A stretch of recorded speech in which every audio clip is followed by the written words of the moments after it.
ॐ सहनाववतु सहनौ भुनक्तु सह वीर्यं करवावहै तेजस्विनावधीतमस्तु मा विद्विषावहै। ॐ शान्ति शान्ति शान्ति। शङ्करं शङ्कराचार्यं केशवं बादरायणं सूत्रभाष्यकृतौ वन्दे भगवन्तौ पुनः पुनः। ईश्वरो गुरुरात्मेति मूर्तिभेदविभागिने व्योमवद्व्याप्तदेहाय दक्षिणामूर्तये नमः। ॐ शान्ति शान्ति शान्ति। कृष्ण यजुर्वेदीय कठोपनिषद पर हम लोग विचार करना आरंभ किए। इसकी आरंभिक कथानक आ चुका कि नचिकेता जो है उसके पिता ने गुस्से में क्रोध में कह दिया तुम्हें मृत्यु को दे दूंगा। फिर उसने विचार किया कि मैं तो बहुतों के बीच में उत्तम वृत्ति से चलता हूँ, बहुतों के बीच में मध्यम वृत्ति से चलता हूँ, अधम वृत्ति से तो मैं कभी नहीं चला। तो क्यों पिताजी ने जो है यमराज के प्रति देने की बात कही है, ऐसा क्या प्रयोजन है? क्रोध से ही कहा है तो भी सत्य वचन का पालन करना चाहिए। इसलिए पिताजी से कहा कि आप जो है मुझे वहाँ भेजिए यमलोक, क्योंकि सत्य में ही सब कुछ स्थित है। सत्य सबसे गुरुतर धर्म है, इसलिए आप मुझे भेजिए। तो यहाँ तक षष्ठ मंत्र तक का विचार हो चुका है। देखिए आगे सप्तम मंत्र की भूमिका दे रहे टीका में। श्रुत्यनुक्त पूर्व भाषणादिकम अपि कथायाम अपेक्षितम पूरयति। ये तो उपनिषद है, ये तो बहुत संक्षेप में बता रहे हैं, लेकिन जो श्रुति में कुछ नहीं कही गई बातें कि क्या जो है भाषण आदि, अनुक्त पूर्व भाषण आदि, किस प्रकार से पिताजी से बात किया, आगे फिर कब भेजा, किस प्रकार से भेजा, ये सब बातें मंत्र में नहीं आई है।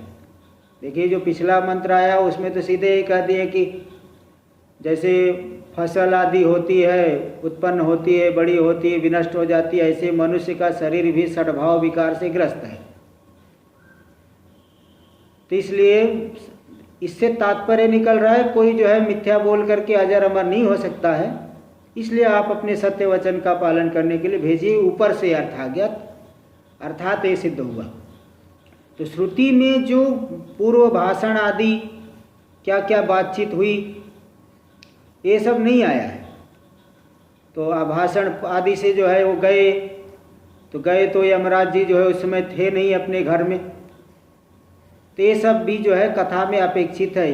भाषण आदिकम अपि कथायाम अपेक्षितम, कथा में अपेक्षित है, उनको भी बताना पड़ेगा अथवा समझना पड़ेगा, इसलिए अपेक्षितम पूरयति, उसको पूरित कर रहे हैं। मंत्र में नहीं कहा गया तो भी यहाँ भाष्य में बता दे रहे स एवं मुक्तः पिता इति। देख लीजिए भाष्य में, स एवं मुक्तः पिता आत्मना सत्यताये प्रेषयामास। नचिकेता के द्वारा कहे गए जो उनके पिताजी किस प्रकार से कहे गए वो सब बातें आ चुकी। इस प्रकार से कहे गए जो पिताजी है, जब ही पूर्व मंत्र में आ गया, तो अपनी आत्मना सत्यता है, अपनी सत्यता के लिए, अपनी वाणी की सत्यता के लिए प्रेषयामास, यानी नचिकेता को प्रेषित कर दिए, भेज दिए। हाँ, प्रेषित किए, भेजे उन्होंने। फिर वहाँ क्या हुआ? स च यम भवनम गत्वा, वो नचिकेता यम भवन, यमराज जी के भवन में जाकर के तीसरो रात्रिर उवास, 3 रात्रि पर्यंत वहाँ पे निवास किए। वहाँ पे 3 रात्रि वही बाहर ही रहे, कहीं भोजन आदि नहीं ग्रहण किए हैं। ये सब बातें आ जाएगी, क्योंकि वो जो क्या उनका अभिप्राय था, भोजन आदि क्यों नहीं किए, ये सब आगे आ रहा है, ये सब आगे बता देंगे।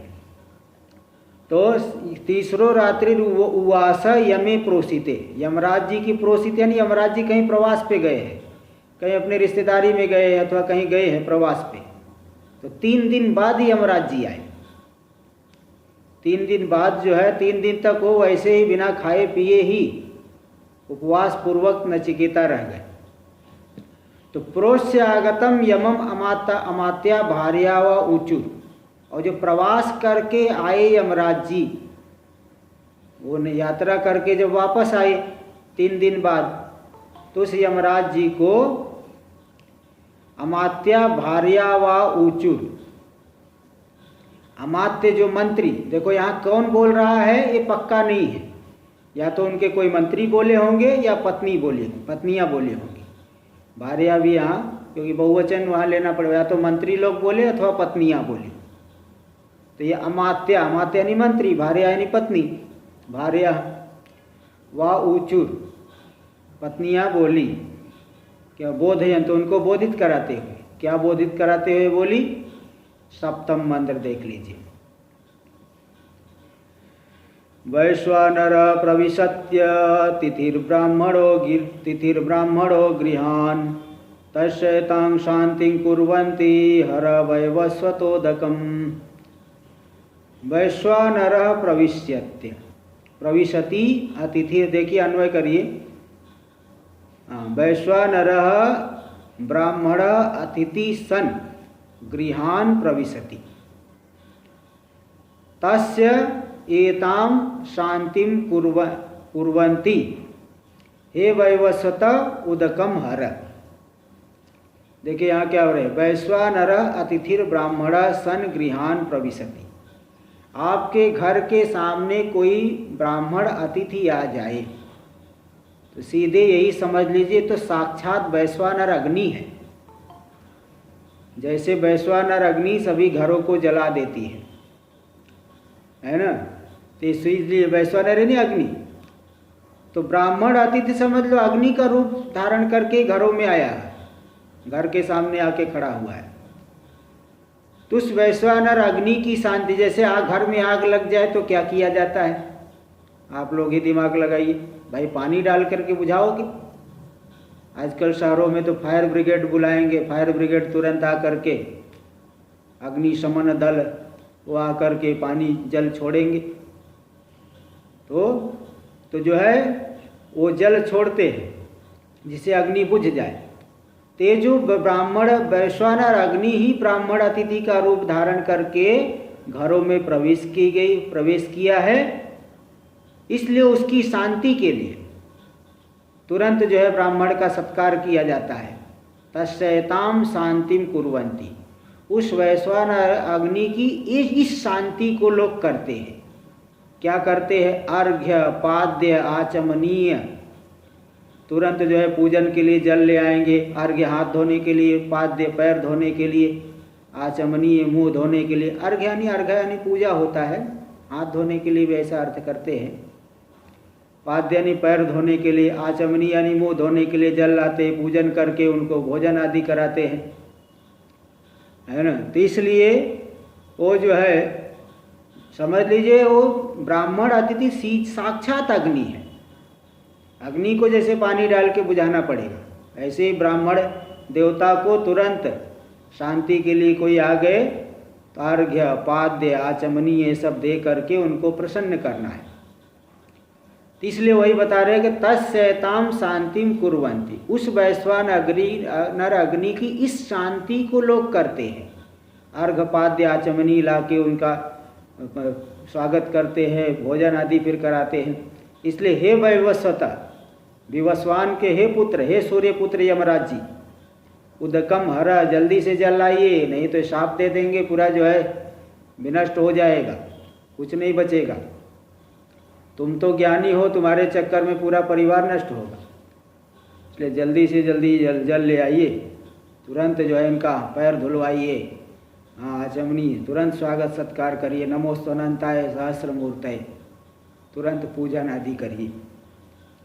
देखिए ये बातें आ गई। भाष्य में देखिए, तो यमम, उस यमराज जी को प्रोश्य आगतम यमम, प्रवास करके जो आए यमराज जी, अमात्या भार्या व उचुर, अमात्य यानी मंत्री अथवा भार्य, भार्या पत्नी, पत्नियां बोली, बोधयन तो उनको बोधित कराते हुए, क्या बोधित कराते हुए, वैश्वानरो, देखो दे दिए ना, वैश्वानर मतलब अग्नि रेव, वैश्वानर शब्द का अर्थ है अग्नि, साक्षात प्रविशति, साक्षात घरों में प्रवेश, साक्षात अग्नि ही प्रवेश कर रही है।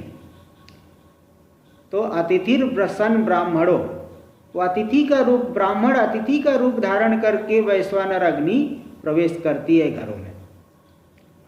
गृहान दहनीव, घरों को जलाती हुई, जैसे घर में आग लग जाए तो जला देती है, ऐसे साक्षात ब्राह्मण जो है साक्षात अतिथि रूप धारण कर, वैश्वानर अग्नि ही साक्षात ब्राह्मण अतिथि का रूप धारण करके घर में आते हैं। इसलिए तस्य दाहम शमयंत, उसके दाह का शमन करते हुए, दाहम शमयंत ही अग्नि, जैसे जो है अग्नि के दाह का शमन करते हुए जल डालते हैं, इसी प्रकार उस अतिथि अग्नि रूपी, वैश्वानर अग्नि रूपी ब्राह्मण अतिथि के दाह को शमन करते हुए के समान, अग्नि के समन के समान ही एताम, इस जो है शांति को करते। क्या शांति? देखो एताम शांति में सब मंत्र में आया है, एताम शांति, एताम शांति में पाद्यासनादि दान लक्षणाम शांतिम कुर्वन्ति, पाद्य देना, पैर धोने के लिए जल, अर्घ्य देना, आचमनीय देना, आसन देना, तुरंत बैठाएंगे, आसन आदि दान, दान यानी देना, पाद्य देना, आसन देना, भोजन देना, इस स्वरूप वाली शांति, एताम शांति, एताम का ये अर्थ हो गया, एताम यानी पाद्यासनादि दान लक्षणाम शांति, मंत्र में आया है एताम शांति में, एताम का इस शांति को कुर्वन्ति, कौन लोग करते हैं? बोले नास्तिक लोग तो नहीं करते, कई लोग तो भगा देते हैं, गाली भी देते हैं। बोले नहीं, संतो, संत लोग जो जानते हैं कि ऐसा नहीं करेंगे तो हमारा अनिष्ट हो जाएगा, ऐसे संत लोग करते हैं। संत में सज्जन लोग, जो सदगृहस्थ लोग हैं, वो लोग करते हैं। यह अतिथिर, अतिथि का जो है इस प्रकार का सत्कार करते हैं। या तो क्योंकि ऐसी बात है, अतो हरा, मंत्र में आ गया ना, हरा वैवस्वतोदकम, हरा मतलब आहर, लाओ, वैवस्वता, वैवस्वता संबोधन है, हे वैवस्वता, हे यमराज जी, हे सूर्य के पुत्र, विवस्वान यानी सूर्य, उनके पुत्र है वैवस्वता, उदकम, उदक लाओ, जल्दी जल ले आओ, अर्घ पाद्य दे दी, देने के लिए। नचिकेत से पाद्यार्थम, नचिकेता को पाद्य आदि देने के लिए, पैर प्रक्षालन के लिए, है ना, मुंह धोने के लिए, आचमन करने के लिए, फिर जो है आसन दीजिए। क्यों नहीं करेंगे तो क्या होगा? बोले यतश्च करणे प्रत्यवाय श्रूयते, नहीं करोगे तो प्रत्यवाय, पाप सुना गया है, पाप लगेगा, इससे जो है बहुत कुछ विनष्ट हो जाएगा। देखिए क्या क्या विनष्ट होगा अगर ब्राह्मण अतिथि आया है और उसका सत्कार नहीं करोगे, उसकी अवहेलना कर दिए, तो क्या क्या विनष्ट होता है। देखिए अष्टम मंत्र में बता रहे हैं, इसलिए अवश्य कर लेना चाहिए। अष्टम मंत्र में इसी बात को दिखा रहे हैं। मंत्र पहले देख लीजिए। आशा प्रतीक्षे संगतं सुनृतां चेष्टा पूर्ते पुत्र पशूंश्च सर्वान् एतद्वृंतं पुरुषस्याल्पमेधसो यस्या नश्नन् वसति ब्राह्मणो गृहे। देखिए इसका अन्वय कर लेना, यस्य गृहे ब्राह्मणो अनश्नन् वसति तस्य अल्पमेधसो पुरुषस्य आशा प्रतीक्षे संगतम सुनृताम चेष्टापूर्ते पुत्र पतु पशूंश्च सर्वान् एतद् वृंक्ते, है ना। देखिए यस्य अनश्नन् ब्राह्मणो गृहे वसति, यस्य गृहे ब्राह्मणो अनश्नन् वसति, जिसके घर में कोई ब्राह्मण बिना भोजन किए सो जाता है, निवास करता है। जिसके घर गया, भोजन नहीं किया, आपने भोजन दिया ही नहीं, तो इस तरह से निवास करने ऐसे ही रहा, खाए बिना खाए पिए ही रह गए, ऐसे अल्पमेध, उस व्यक्ति को अल्पमेधा वाला कहा। देखो तस्य अल्पमेधसो पुरुषस्य, वो पुरुष अल्प मेधा वाला है। बताओ ब्राह्मण अतिथि सत्कार से कितना लाभ होता है, और उतना जो है सभी लाभ को जो है तो सब छोड़ दिया आपने। हाँ, जैसे कि 5 रुपए का बीज ला करके कृषि भूमि में डाल दिए, हजारों रुपए की फसल हो जाती है, बहुत ज़्यादा हो जाएगी। और ऐसे थोड़े में ही जो है बहुत अधिक मिलता है उससे आप ये नहीं कि आपको कुछ कम हो जाए, बहुत अधिक मिलेगा। तो जिस अल्प मेधा पुरुष वाल के घर में ऐसा ब्राह्मण बिना खाए पिए रह गया, तो उसका आशा प्रतीक्षे, आशा मतलब अनिर्ज्ञात वस्तु विषयक जो इच्छा है। जैसे आप सोच के रखे हो मुझे स्वर्ग जाना है, स्वर्ग के उन दिव्य भोगों को भोगना है, बोले कभी नहीं मिलेगा क्योंकि ब्राह्मण का अनादर कर दी। प्रतीक्षा मतलब जो ज्ञात वस्तु विषयक इच्छा। लोग जो बहुत चाहते हैं ऐश्वर्य मिले, ये मिले, कीर्ति मिले, तो जिन विषयों को आप जानते हैं, इस लोक में होने वाले जो विषय हैं, वो विषय भी नहीं मिलेंगे। और संगत यानी सज्जनों की संगति, सत्संग आदि का फल, सत्संग आदि का जो उत्तम फल होता है, और सत्संग आदि का फल भी बेकार चले जाएगा क्योंकि ब्राह्मण का की अवहेलना हो गई। सुनित यानी मधुर वाणी है ना, सुनित मधुर वाणी बोलते हो दूसरे से, हाँ सत्य बोलते हो, सत्यवाणी का बहुत फल होता है। अगर ब्राह्मण की अवहेलना हो गई तो उसका भी फल नहीं मिलेगा। इष्टापूर्त, इष्ट यानी वैदिक कर्म, पूर्त यानी स्मार्त कर्म। अग्निहोत्र तपः सत्यम वेदानाम चानुपालनम आतिथ्यम वैश्वदेवस्य इष्टमित्य विधीयते। अग्निहोत्र करना, तप करना, सत्य बोलना, वेद का स्वाध्याय करना, अतिथि सत्कार करना, वैश्वदेव करना इष्ट कर्म है। वापी कूप तड़ागादि देवता यतनानि च अन्न प्रदानम आराम पूर्तमित्य विधीयते। जो समाज कल्याण के लिए कार्य करते हैं, कुआं बावड़ी खुदवाना, कुआं खुदवाना, तड़ाग मंदिर बनवाना, अन्न क्षेत्र खोलना, बगीचा लगाना, ये सब पूर्त कर्म है।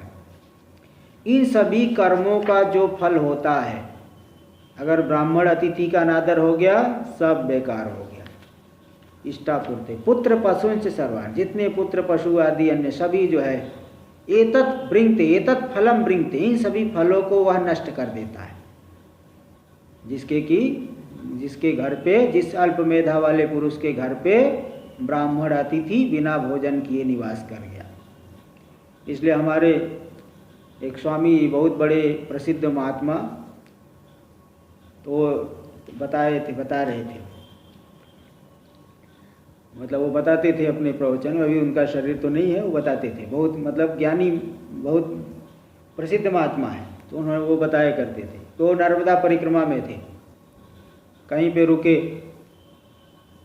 तो एक ही समय में भोजन कर रहे थे। उस समय कहीं पे रुके तो शाम को जहाँ पे रुके वो व्यक्ति आए, महाराज जी भोजन जो है लीजिए। बोले नहीं हम भोजन नहीं करेंगे शाम को, हम सुबह दोपहर में खा लिए। उनका नियम है, वैसे भी परिक्रमावासी प्राय करके बहुत से लोग ऐसा नियम रखते हैं, एक समय भोजन करना है। तो बोले हम तो एक ही समय भोजन करते हैं, इसलिए हम नहीं लेंगे। तो बोला महाराज जी अगर आप भोजन नहीं करोगे तो यहाँ मत रुकिए, थोड़ा उधर चले जाइए, क्योंकि आप यहाँ रहेंगे, हम लोग भोजन करें, आप भोजन नहीं करेंगे तो हमको नहीं चलेगा, इसे हमें ठीक नहीं लगेगा, पाप होगा। इसलिए आप थोड़ा कुछ दूर, थोड़ा से यहाँ से चले जाइए उधर, जिससे हमें पाप नहीं लगे। तो इस तरह से देखिए यहाँ पे बता दिए। तो व्यक्ति भी समझदार है, शास्त्र की बात जो है जानता है, इसलिए बता दिए कि इसी बात को देखो यहाँ दे दी। देखिए मंत्र भाष्य में दे रहे आशा प्रतीक्षे, जो मंत्र में आशा प्रतीक्षे, आशा शब्द का क्या अर्थ है? आशा मतलब अनिर्ज्ञात प्राप्य इष्टार्थ प्रार्थना।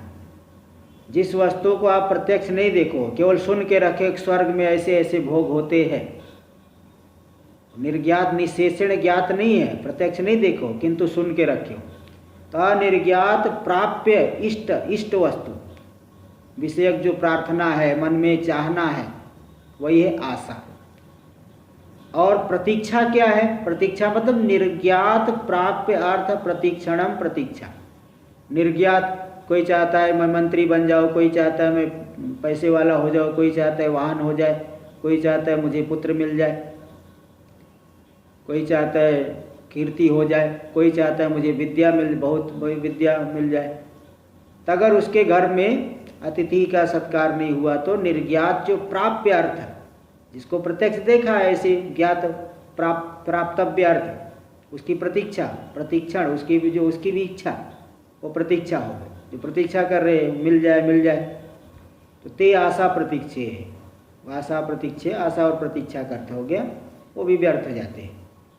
संगत आया है, संगत शब्द, संगतम मंत्र में आया, उसका अर्थ कर रहे हैं। संगतम यानी सत्संयोगजम फलम, संत पुरुष के संयोग से होने वाला फल। सत्संग का बहुत बड़ा फल होता है।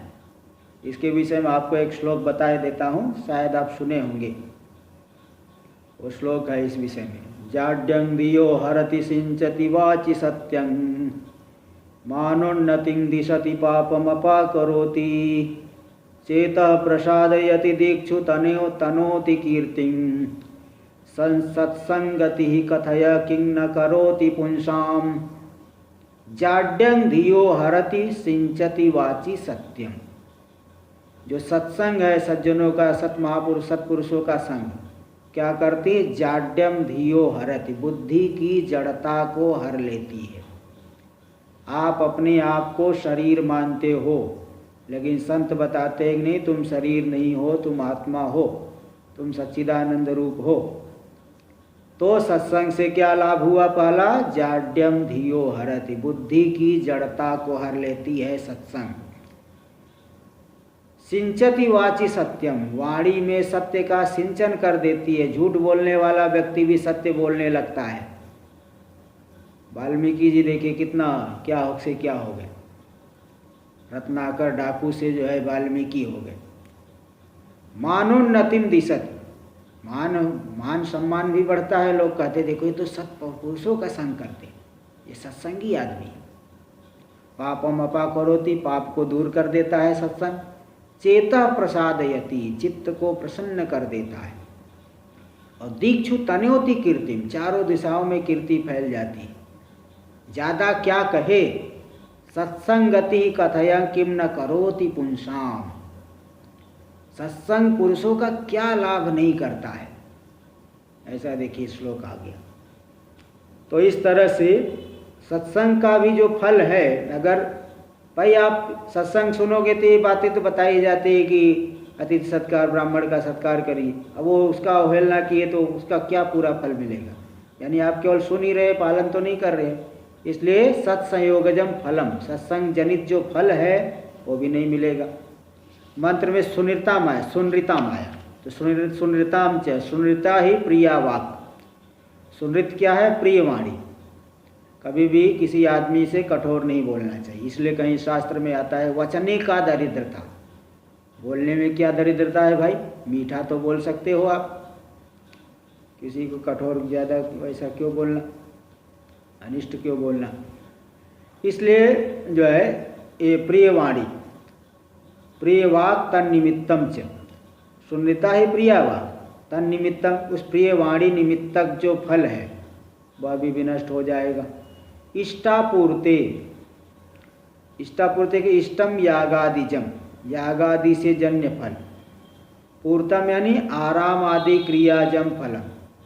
आराम, पूर्त का अर्थ बता दिया, वापी कूप तड़ाग आदि खुदवाना, मंदिर बनवाना, अन्न क्षेत्र खोलना, बगीचे लगाना, समाज कल्याण के लिए जो कर्म है पूर्त कर्म कहते हैं। क्योंकि समाज का हमारे ऊपर बहुत उपकार है ना, इसलिए उस ऋण को चुकाने के लिए समाज के लिए कोई अगर आपके अंदर सामर्थ्य है तो कल्याणकारी कर्म ये करना चाहिए। तो पूर्त कर्म हो गया। आराम आदि, आराम यानी बगीचा लेना, आरमन्ते अस्मिन् इति आराम। आराम आदि क्रिया जम फलम, तो इष्टापूर्ते मंत्र में आया तो इष्ट का अर्थ कर दी यागादि, उससे जन्य फल। पूर्त यानी आराम आदि, जो बगीचा आदि लगाएंगे, मंदिर बनाएंगे, उन सब क्रिया से जन्य फल। अब पुत्र पशुंश्च मंत्र में आया है, तो पुत्रांश्च पशुंश्च सर्वान एतत् सर्वम यथोक्तम, इन सभी को यथोक्त को बृंगते यानी आवर्जयति विनाशयति, बृंगते का अर्थ कर दिए आवर्जयति यानी विनाशयति, तेत विनष्ट कर देता है। ब्रिजी वर्जनीय धातु है, विनष्ट कर देता है। किसका विनष्ट होता है? तो सभी का विनष्ट होगा। बोल क्या? बोले नहीं, जो अल्प मेधा वाला पुरुष अतिथि ब्राह्मण अतिथि की अवहेलना करता है। पुरुषस्य अल्प मेधसो यानी अल्प प्रज्ञस्य, अल्प प्रज्ञस्य, अल्प प्रज्ञा वाला पुरुष जो है, अल्प प्रज्ञा वाला होने से क्या हो गया? बोले नहीं, अल्प प्रज्ञा मतलब यही अल्प प्रज्ञा है कि बताओ उसका इतना बड़ा लाभ मिलने वाला है तो उसको जो है अवहेलना कर दी। यस्या नश्नन अभुंजानो ब्राह्मणो गृहे बसति, यस्य गृहे, जिस पुरुष के घर में बिना खाए पिए ब्राह्मण निवास कर गया। देखो 5 नंबर टिप्पणी थोड़ा महत्वपूर्ण है, इसका देख लीजिए। बाकी और टिप्पणियों में तो व्याकरण की बातें ज़्यादा है। 5 नंबर टिप्पणी देखिए, अनशन न भुंजानयति एवं विजानद भीर भार्या मात्याभिधिभिर नूनम अनुरुध्यमानोपि। देखो जो यमराज जी तो बाहर गए हैं, लेकिन यमराज जी के जो मंत्री है और उनकी भार्या पत्नी है, वे सब लोग जानते हैं कि अगर ब्राह्मण अतिथि हमारे घर में बिना खाए पिए रह जाएंगे तो इतना नुकसान होगा।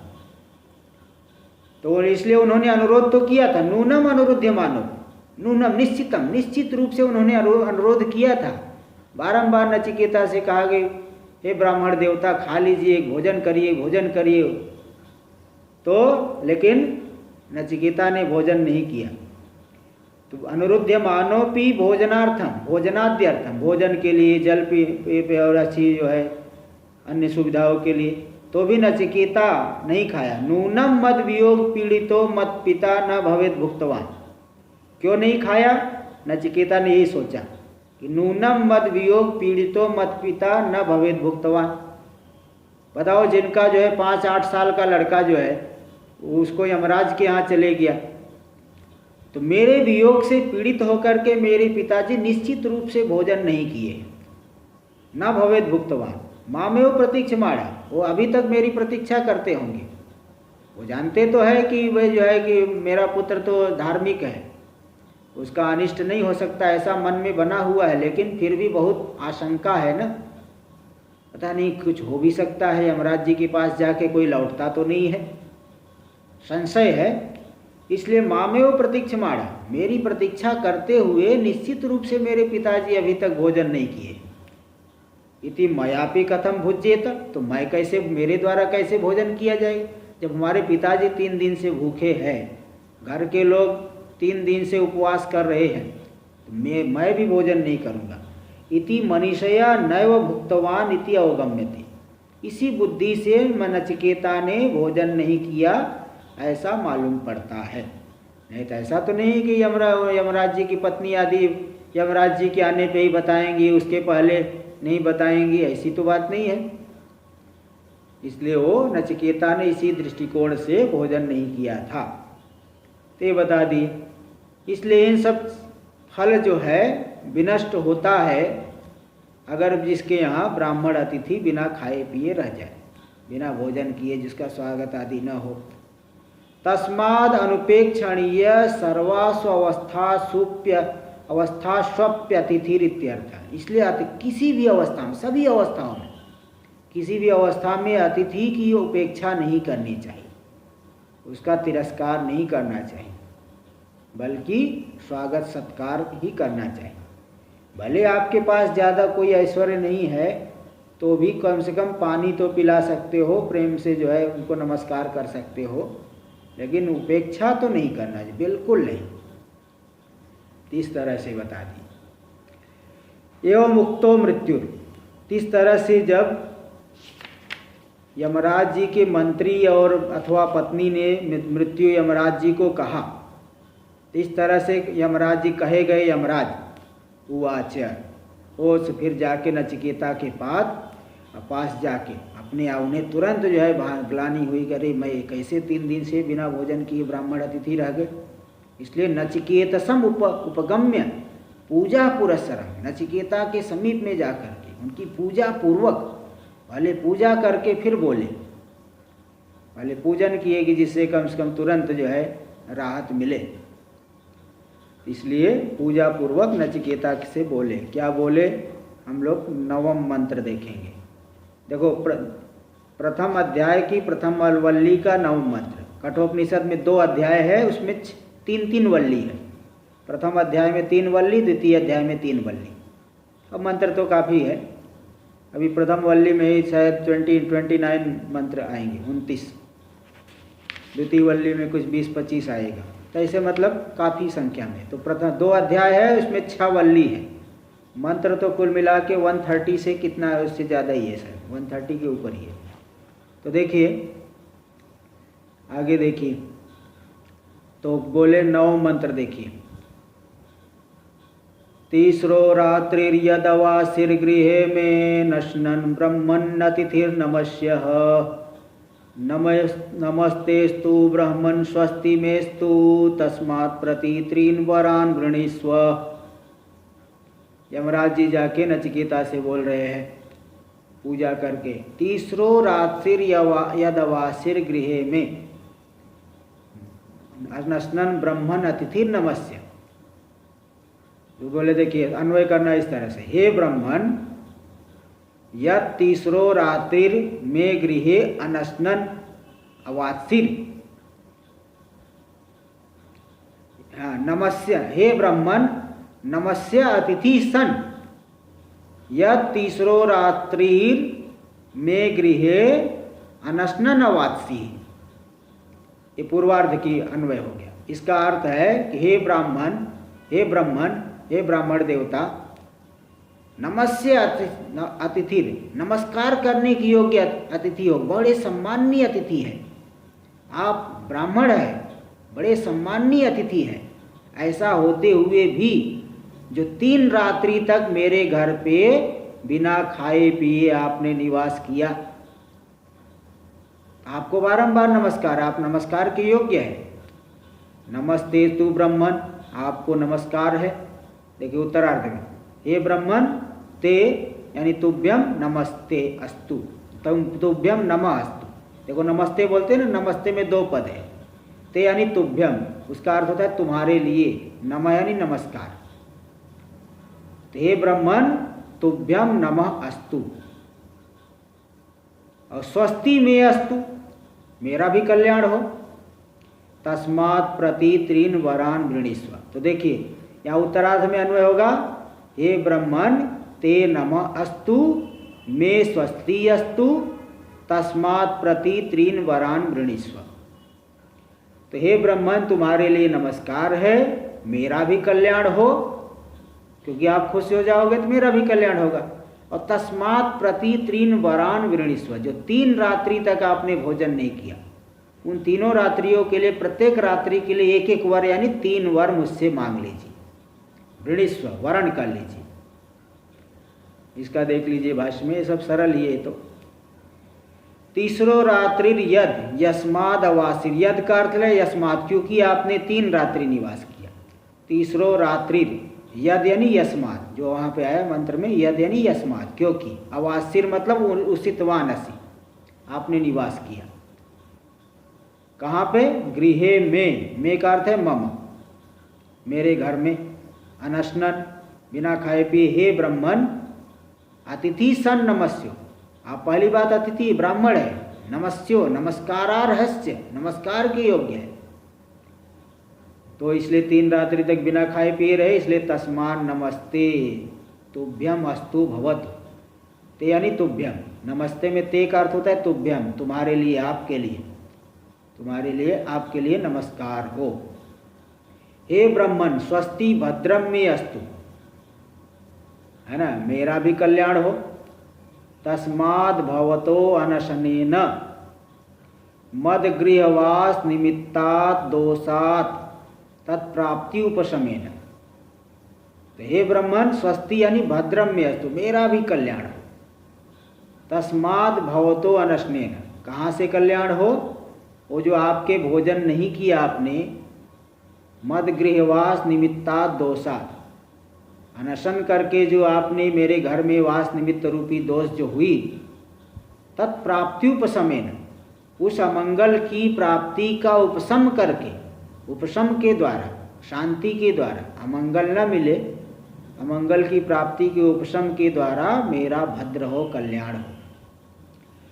यद्यपि भवद अनुग्रहेण सर्वम मत् स्वस्ति स्यात्, यद्यपि आपकी कृपा से सब कुछ मेरा स्वस्ति कल्याण है, तथापि त्वदधिक प्रसादनार्थम अनशनेन उचिताम एकैकाम रात्रिम प्रति, फिर भी यद्यपि आपकी, अब मैं आ गया हूँ, आपसे मैंने प्रणाम कर लिया, आपने भी जो है थोड़ी कृपा दृष्टि डाली है, तो आपके अनुग्रह से मेरा पूरा कल्याण है, मेरा स्वस्ति तो है ही, है ना, मेरे लिए सब कुछ सुखकर ही होगा। तथापि त्वदधिक प्रसादनार्थम, फिर भी आपको और अधिक प्रसन्न करने के लिए, इतना आपने कष्ट झेला है, इसलिए और अधिक प्रसन्न करने के लिए अनशनेन उषिताम एकैकांग रात्रिम प्रति, अनशन के द्वारा, बिना खाए पिए उपवास के द्वारा जो उषिताम निवास की गई, जो एकैकाम रात्रि में, एक एक रात्रि के प्रति, तीन वरान वृणेस्व, तीन यानी एक एक रात्रि का तीन तीन नहीं लेना, एक एक मतलब तीन रात्रि है, तीनों के प्रति एक एक के प्रति एक एक वर, यानी तीन वरों को वरण कर लीजिए, वरों को वरण कर लीजिए। सब देखिए मंत्र के शब्द है, उसी का अर्थ कर दिए। तो तीन वरान गृणीस्व, यानी अभिप्रेतार्थ विशेषान प्रार्थयस्व मत्त, मेरे पास से मुझसे अभिप्रेत अर्थ विशेष की याचना कर लीजिए, मांग लीजिए, है ना, मुझसे ग्रहण कर लीजिए, तीन वर मांग लीजिए। तो वृणीस्व का अर्थ कर दिए, वृणीस्व तीन। हाँ, नॉर्मल कोर्स में तो यमराज का रास्ता किसी को पता नहीं है। हाँ, बता रही यमराज के इसका क्या अर्थ हो सकता है? देखिए आख्यायिका में तात्पर्य नहीं है, आख्यायिका में तात्पर्य देखिए, ये तो कलयुग की बात नहीं, पहले के लोग जो है ना सत्यवादी, मतलब क्या है कि उनके सत्य संकल्प से वो अन्य युगों में चले जाते थे। कलयुग में सुविधा नहीं है, किंतु अन्य युगों में, कलयुग का अलग महात्म्य है। कलयुग में तो जो है जल्दी कम से कम भजन से ज़्यादा लाभ मिलता है, लेकिन पूर्व के युगों में वो जो है किसी युग में सत्य का महात्म्य था, किसी युग में तप का महात्म्य है। इस तरह से वो सब वहाँ पे उस युगों में ऐसी, जैसे रेवती वाला आया है, बलराम जी की जो पत्नी थी, उनके पिता रेवत थे, उनको योग्य वर नहीं मिल रहा है, तो पूछने के लिए ब्रह्मा जी के पास सीधे चले गए कि मेरी पत्नी के, मेरी पुत्री के लिए क्या जो है, रेवती के लिए क्या उचित योग्य वर कौन है। तो मतलब ऐसा पूर्व काल में, अब जैसे ऋषि लोग हैं वो जा सकते हैं, ऐसे नचिकेता कोई साधारण बालक नहीं, तो भी आख्यायिका में तात्पर्य नहीं। मुख्य बात ये है, हमको तो जो है सरलता से बोध के लिए, देखिए पहली बात आप शुरू में ही ध्यान दिए होंगे तो भाष्य में आ चुका है ना। अब तात्पर्य दोबारा आप पूछ रहे, पेज नंबर 5 पे आप देख सकते हैं, तत्र आख्यायिका विद्या स्तुत्यर्थ। अब कुछ बताने के लिए बाकी नहीं है, क्योंकि वहाँ सीधे पहले ही कह दिए शुरुआत में कि आख्यायिका तो विद्या की स्तुति के लिए है, और मैंने इसलिए टिप्पणी भी वहाँ पढ़ दिया था किस प्रकार से स्तुति हो रही। पूछने के लिए आपके लिए कुछ बचा ही नहीं था वहाँ, अगर आप देख लेंगे तो। चलिए देखिए, नचिकेतास्त्वाह, अब 3 वर मांग लीजिए। तो नचिकेता जो है देखिए बोल रहे हैं, पहले मंत्र देखेंगे हम लोग, मंत्र नंबर 10। शांत संकल्प सुमना यथा स्याद्वीत मन्युर्गौतमो भामाभिमृत्यो तत्प्रशिष्टं माभिवदेत् प्रतीत एतत्त्रयाणां प्रथमं वरं वृणे। शांत संकल्प सुमना यथा स्यात् वीत मन्युर्गौतमो माभिमृत्यो। तो शांत संकल्प बोले हे मृत्यु, मृत्यु संबोधन है, अन्वय से कर, हे मृत्यु, गौतम हाँ, शांत संकल्प सुमना स्यात्, सुमना स्यात् यथा, सुमना यथा स्यात्। हाँ, सुमना प्रसन्न मना, सुमना मतलब प्रसन्न मना, शांत संकल्प सुमना यथा स्यात् वीतमन्यु स्यात्। और माँ भी मृत्यु तत्प्रशिष्टम माँ भी, अच्छा माँ भी इस तरह से अन्वय करना, माम प्रति वीतमन्यु, हाँ वीतमन्यु माँ प्रति, वीतमन्यु करने का इस तरह से कि यहाँ हो गया हे मृत्यु गौतम शांत संकल्प सुमना स्यात् यथा पूर्ववत माम प्रति वीतमन्यु स्यात्। वीतमन्यु इस तरह से दो वाक्य बना ली। और तत्प्रशिष्टम मां विवदित प्रतीत, तत्प्रशिष्टम माम अभिवदित प्रतीत सन एतत्त्रयाणाम प्रथमम वरम वृणे, तीनों के बीच में। तो इसका अर्थ है, अब ये सब और भी टीका में भाष्य में आ ही जाएगा। इसका सामान्य रूप से अर्थ देखिए, मृत्यु हे यमराज जी, ये सभी प्राणियों के ऊपर नियंत्रण करने वाले हे यमराज जी, वो जो मेरे पिताजी गौतम है, गौतम गोत्र के होने से गौतम कह दिए। तो शांत संकल्प सुमना स्यात्, शांत संकल्प वाले हो जाए, मेरे विषय में जो संकल्प कर रहे हैं कि यमराज जी के पास चला गया है मेरा पुत्र, पता नहीं क्या होगा, उनका वो संकल्प शांत हो जाए, उनके अंदर ये आ जाए कि मेरा पुत्र तो धार्मिक है, इसका कोई कुछ बिगाड़ नहीं सकता, इसलिए वो शांत संकल्प वाले सुमना सुंदर मन वाले हो जाए। और वीतमन्यु माम प्रति, मेरे प्रति जो रोष से रहित भी हो जाए, क्रोध से रहित हो जाए, अथवा मन्यु का विगत रोष ही अर्थ कर रहे, रोष से क्रोध से रहित हो जाए, दया से युक्त हो जाए। और तत्प्रशिष्टम मां भी वदित प्रतीत, तत्प्रशिष्ट प्रतीत सन मां भी वदित, आपके द्वारा भेजे जाने पर, प्रतीत यानी मुझे पहचान करके मुझसे बोले, ऐसा नहीं कि वहाँ से भागे कि ये तो उसका भूत आ गया है, यमराज जी के पास गया तो मर गया है, अब उसका भूत आया है, ऐसा भूत न समझ ले मुझे, बल्कि मुझे पहले के जैसा ही पहचान करके मुझसे बात करे, मुझसे व्यवहार करे। एतत्त्रयाणाम प्रथमम वरम वृणे, ये जो है इन तीनों के बीच में पहला वर मैं यही वर्ण करता हूँ।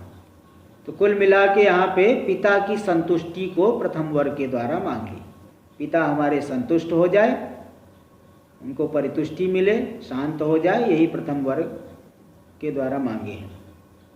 देख लीजिए भाष्य में, नचिकेता स्वाह, नचिकेता तो कहते हैं यदि दित्सुर वरान भगवन, यदि हे भगवान यदि आप वर देना ही चाहते हो तो पहला वर यही दीजिए। क्या देना है? शांत संकल्प, यानी उपशांत संकल्पो यस्य, जिसका संकल्प उपशांत हो गया। किसके लिए? माम प्रति, मेरे प्रति उनका संकल्प शांत हो जाए। शांत संकल्प शब्द का अर्थ कर रहे उपशांत संकल्पो यस्य, शांत संकल्प वाले हो जाए पिताजी। किसके प्रति? माम प्रति। क्या संकल्प कर रहे थे? यमम प्राप्य किग्नु करिष्यति मम पुत्र, यमराज को प्राप्त, यमराज जी को प्राप्त करके मेरा पुत्र क्या करेगा। यमराज जी के पास जा करके तो किसी की भी कोई कुछ नहीं चलती है। देखिए 1 नंबर टिप्पणी में दे दिए, किग्नु करिष्यति सर्वजन मारकं मृत्युमासाद्य, सभी लोगों को मारने वाले मृत्यु को प्राप्त करके। आत्मा मरणाय कम यत्नम करिष्यति, आत्मा अमरणाय, स्वयं के अमरण के लिए, यमराज जी से स्वयं को बचाने के लिए क्या यत्न करेगा मेरा पुत्र। न खलु तत्सविधे यत्न कस्यचित् कस्यापि कश्चित् फलत, न खलु तत्सविधे, उस यमराज जी के सविधि मतलब समीप में, यमराज जी के समीप में किसी का भी कोई यत्न फलित नहीं होता है।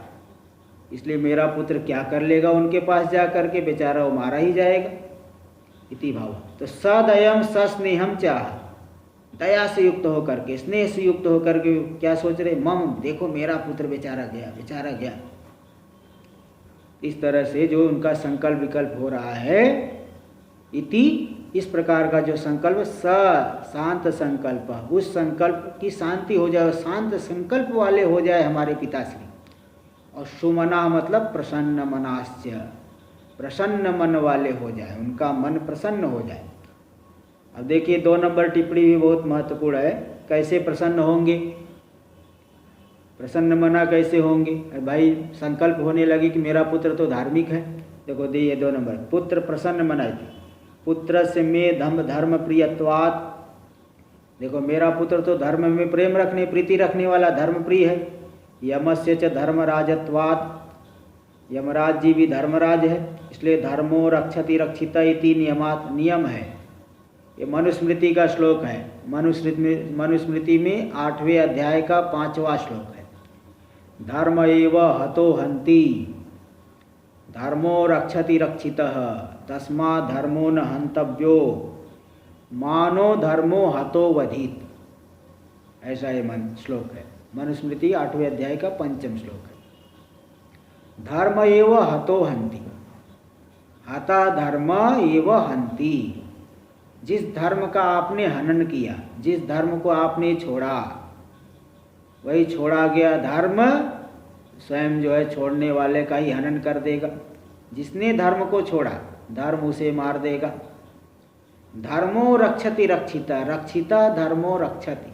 और अगर आप धर्म की रक्षा करोगे तो रक्षित धर्म आपकी रक्षा करेगा।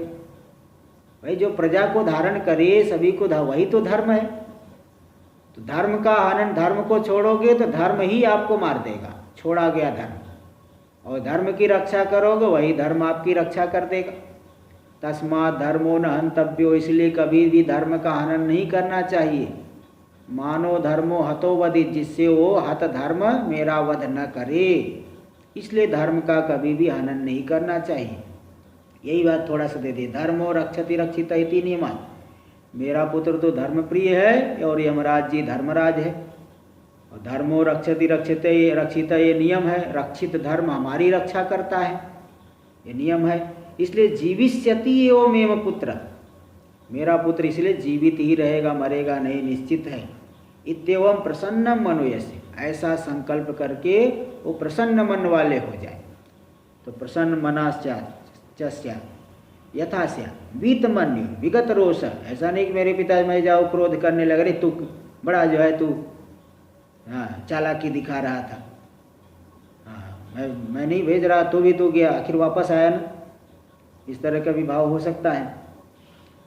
तो अच्छा यहाँ इसके ऊपर भी ये भी देखना जरूरी है। 3 नंबर टिप्पणी भी देख लीजिए। विगत रोषस्य ऊहा पापम, ऊहा कल्पना करेंगे, पापम पितरम माम एकाकिनम अपहाय क्व गतोसि, है ना, वो कल्पना करें कि हे पापम पितरम, जो पापी इस पुत्र को, पापी इस पिता को, इस एकाकी अकेले पिता को छोड़ करके, क्व गतोसि, कहाँ तुम चले गए हो। इति रोषो यस्य विगतम, जिसका रोष, इस प्रकार का रोष चला गया हो। तो मन्यु का अर्थ क्रोध अर्थ में, अथवा और देखो मन्यु पुमान, मन्यु पुमान, पुमान यानी पुल्लिंग में चलता है मन्यु शब्द। क्रोधी दैन्य, क्रोधार्थ में, दीनता अर्थ में, शोके च यज्ञे च इति मेदिनी, ये मेदिनी कोश का वाक्य है। मेदिनी कोश में आया मन्यु शब्द पुल्लिंग में चलता है, क्रोध अर्थ में, दैन्य शोक। इसलिए आप क्रोध अर्थ नहीं लेकर के दीनता ले लीजिए तो ज़्यादा अच्छा है, वो दीनता से रहित हो जाए। दीनता से, शोक से रहित हो जाए। तो एकदम मेदिनी कोश में दैन्य अर्थ भी है, शोक अर्थ भी है, यज्ञ अर्थ भी है, इसलिए बहुत अच्छा है। दीनता अर्थ, दीनता से रहित हो जाए, देख लीजिए भाष्य। तो विगत रोषस्य, दीनता से रहित हो जाए।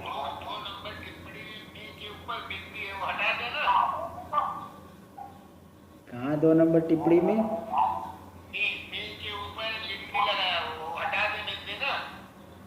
नहीं, मैं के ऊपर बिंदी नहीं चाहिए, मुझे नहीं दिख रहा है कहाँ है मैं के ऊपर, लेकिन बिंदी नहीं चाहिए। चलिए कोई नहीं। 2 नंबर की टिप्पणी, 2 नंबर की टिप्पणी। हाँ, नहीं चाहिए, मेरी पुस्तक में तो नहीं है। वो गलती हो गया होगा कुछ, लेकिन वो टिप नहीं चाहिए। चलिए देखिए। तो विगत रोषश्च गौतमो मम पिता, गौतम गोत्र के जो मेरे पिता है रोष से रहित हो जाए। माँ भी, माम प्रति है मृत्यु, माँ भी शब्द भी आया है मंत्र में। तो माम प्रति, माँ भी मतलब माम प्रति हे मृत्यु, हे मृत्यु संबोधन है, मंत्र में आ चुका है।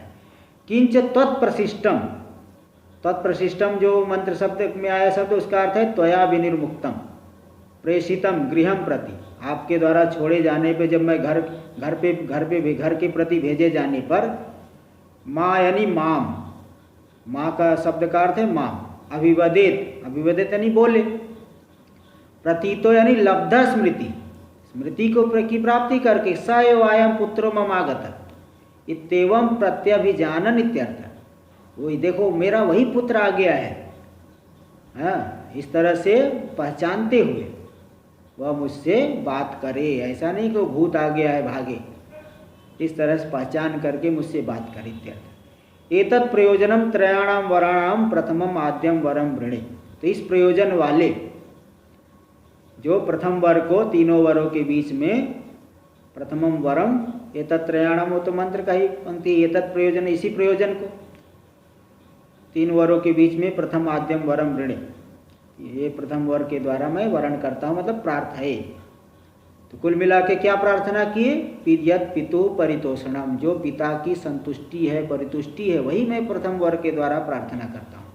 अच्छा, टीका में एक पंक्ति है, देखो कि मुझे पहचान करके मुझसे बात करे, इसका क्या तात्पर्य है कि प्रेति भूतो यम आगतो, ये तो यमराज यमलोक से आया इसलिए प्रेत बन करके आया है, नावलोकनीय, इसकी तरफ नहीं देखना चाहिए बल्कि यहाँ से भागना चाहिए। इति मत्वा उपेक्षाम यथा न करोति, ऐसा मान करके मेरी उपेक्षा में मेरा त्याग जिस प्रकार से न करे, तथा प्रसादम कुरु, ऐसी कृपा आप करिए।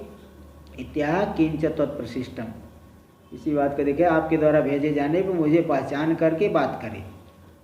ये दशम मंत्र की व्याख्या हो गई, आगे हम लोग कल देखेंगे। ओम सहना भवतु सहनौ भुनक्तु सह वीर्यं करवावहै तेजस्विनावधीतमस्तु मा विद्विषावहै। ओम शांति शांति शांति। शंकरं शंकराचार्यं केशवं बादरायणं सूत्रभाष्य कृतौ वंदे भगवन्तौ पुनः पुनः। ईश्वरो गुरुरात्मेति मूर्तिभेद विभागिने व्योमवद्व्याप्तदेहाय दक्षिणामूर्तये नमः। ओम शांति शांति शांति।